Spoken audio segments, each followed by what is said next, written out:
एक बार सभी धर्म आपस में लड़ने लग गए।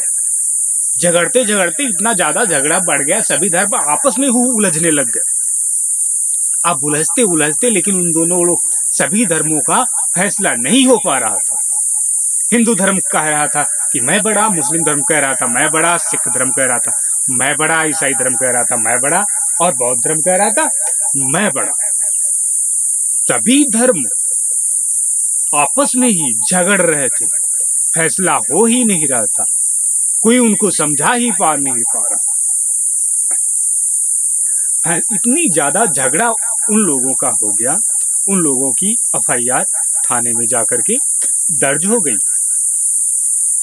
अब पुलिस वाले भी आए, परंतु उनका फैसला ना कर पाए कि कौन बड़ा, हिंदू धर्म बड़ा या मुस्लिम धर्म बड़ा या सिख धर्म बड़ा या ईसाई धर्म बड़ा या बौद्ध धर्म।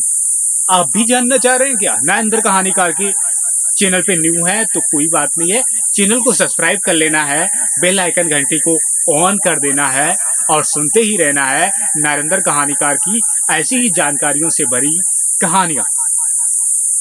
तो वो सभी धर्म आपस में ही झगड़ रहे थे और उन सभी का फैसला कोर्ट में जाकर के पेश हो गया। अब सभी धर्मों को कोर्ट में बुलाया गया, वकील भी वहां पे आए, जज साहब भी बैठ गए, मीटिंग अब चालू हो गई। आप बोला क्यों झगड़ रहे हो तुम लोग? बोले साहब जी, हिंदू धर्म के लोग बोले मेरा धर्म सबसे बड़ा, मुस्लिम धर्म के लोग बोले मेरा धर्म सबसे बड़ा, सिख धर्म के लोग बोले मेरा धर्म सबसे बड़ा, ईसाई धर्म के लोग बोले मेरा धर्म सबसे बड़ा, बौद्ध धर्म के लोग बोले मेरा धर्म सबसे बड़ा। अब जज साहब भी इतनी बात सुनकर के काफी ज्यादा आश्चर्य हो गए कि इन सभी लोगों को क्या समझाया जाए, कैसे समझाया जाए कि मैं क्या करूं। फिर सोच विचार करने के बाद उस दिन वो अदालत को कहते हैं कि मैं तुम सभी का फैसला अब कल करूंगा, विचार करने के बाद में।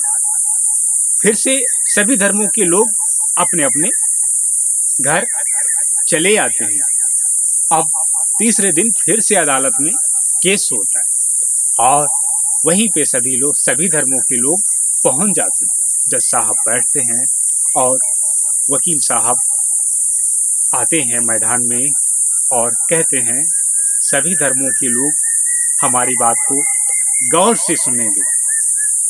हिंदू धर्म के लोग कहते हैं कि तुम्हारा धर्म बड़ा है तो तुम्हारे हिसाब से तुम्हारा धर्म बड़ा है, मुस्लिम धर्म के हिसाब से मुस्लिम धर्म बड़ा है, सिख धर्म के हिसाब से सिख धर्म बड़ा है, ईसाई धर्म के हिसाब से ईसाई धर्म बड़ा है और बौद्ध धर्म के हिसाब से बौद्ध धर्म बड़ा है। लेकिन बड़ा कोई भी नहीं है, सभी एक समान है, क्योंकि धर्म को चलाने वाले सिर्फ इंसान ही थे। धर्म को चलाने वाले इंसान ही थे, परंतु इंसान को चलाने वाला कौन? इंसान को चलाने वाला कौन?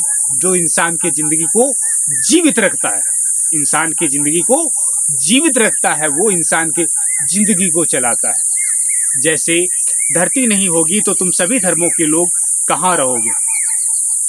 तो सभी धर्मों के लोग बोले हाँ सर जी, बात तो तुम्हारी राइट है। बोले यदि हवा नहीं चलेगी तो तुम सांस कैसे लोगे? परमात्मा तुम्हारा क्या कर सकता है? क्या कर सकता है? बोले हाँ सर जी, बात तो तुम्हारी राइट है। बोले आकाश नहीं होगा तो बारिश कैसे होगी? बारिश कैसे होगी? जल कैसे पियोगे? जल के बिना ये जीवन नहीं चल सकता, परमात्मा बेशक ही तुम्हारा हो है। तो बोले हाँ सर जी, बात तो तुम्हारी राइट है, मानने वाली बात है तुम्हारी। अग्नि नहीं होगी तो अग्नि का तापमान भी शरीर में रहता है, कैसे इंसान जीवित रहेगा? बोले हाँ सर जी, बात तो तुम्हारी राइट है। बोले फिर तुम्हारे धर्म बड़े कैसे हो गए? तुम्हारे धर्म बड़े कैसे हो गए? सभी लोग इंसान ही हो। क्या हिंदू धर्म के लोग, क्या मुस्लिम धर्म के लोग, क्या सिख धर्म के लोग, क्या ईसाई धर्म के लोग, क्या बौद्ध धर्म के लोग, सभी लोग एक ही समान हो, सभी लोग इंसान ही हो। इन सभी को जीवित कौन रखता है? इन सभी को जीवित रखने वाला वास्तव में परमात्मा है तुम्हारा। जीवित रखने वाला वास्तव में परमात्मा है तुम्हारा। जिसको तुम मानते हो वो तो तुम्हारे पूर्वज हैं, जिन्होंने तुम्हारे धर्म को चलाया, जिन्होंने तुम्हारे धर्म को चलाया। वो सभी धर्मों के लोग इस बात को समझ जाते हैं और उस वकील को और जज साहब को धन्यवाद देते हैं, और ये अदालत की कार्रवाई यहीं पे समाप्त हो जाती है और ये कहानी भी यहीं पे समाप्त हो जाती है। ये नायंदर कहानीकार आपको फिर से मिलेंगे अपनी नेक्स्ट कहानी के साथ में। तब तक के लिए आप अपना रखेंगे ध्यान और अपने परिवार का रखेंगे ध्यान। ये नायंदर कहानीकार फिर से आपको मिलेंगे एक नई कहानी के साथ में। तब तक के लिए प्यारे मित्रों, आपको नायंदर कहानीकार का नमस्कार।